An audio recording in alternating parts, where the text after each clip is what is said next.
સમાચાર સુરતથી લેન્સકાર્ટની સંલગ્ન કંપની ડીલ્સકાર્ટ પર ધાર્મિક ભેદભાવનો ગંભીર આરોપ લગાવાયો છે। તાલીમ દરમિયાન ધાર્મિક ઓળખ કે પ્રતીકો હટાવવા દબાણ કર્યાનો આરોપ લાગ્યો છે।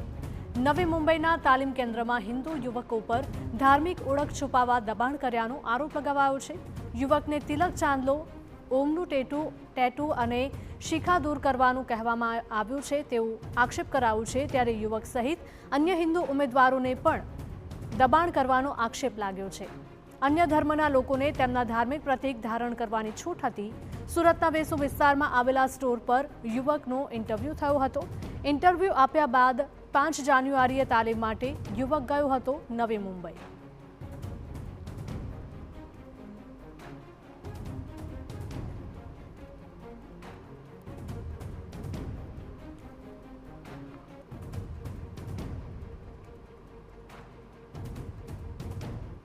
અને ઇન્ટરવ્યૂ દેવા ગયેલો ત્યારે તે લોકોએ મને કીધેલું નહીં કે તમારે શિખા છે, તિલક ચાંદલો છે, કલાવા છે, એ લેન્સકાર્ટ કંપનીમાં પરમિશન આપેલ નથી એમ।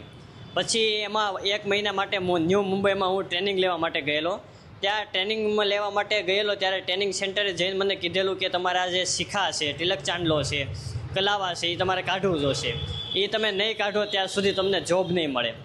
અને તે કાઢીને અને પાછું મુસલમાન લોકો છે તેને ગુરખો પહેરવાની પરમિશન આપેલી, શીખ લોકોને પાઘડી પહેરવાની પરમિશન આપેલી। માત્ર ખાલી આપણે હિન્દુ લોકોને આપણા ધાર્મિક ચિહ્નો જેવા કે હાથમાં તમારું ઓમ નામનું ટેટુ હોય અથવા તો આપણે સ્ટોનની ગ્રહની વીંટી પહેરેલી હોય તે કાઢી નાખવા ફોર્સ કરેલો।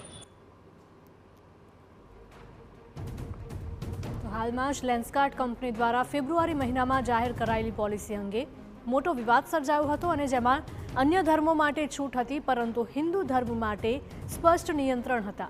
જો કે આ હિન્દુ યુવક કંપનીના મનસ્વી નિર્ણયને તાબે ન થયો હતો। હિન્દુ પ્રતીકો દૂર કરવાના દબાણને તાબે ન થતાં યુવકને નોકરીમાંથી છૂટો કરવામાં આવ્યો હતો। તાલીમ છોડીને યુવક પાછો સુરત આવી ગયો હતો। યુવકે કંપની સામે કાયદેસરની કાર્યવાહી શરૂ કરી છે।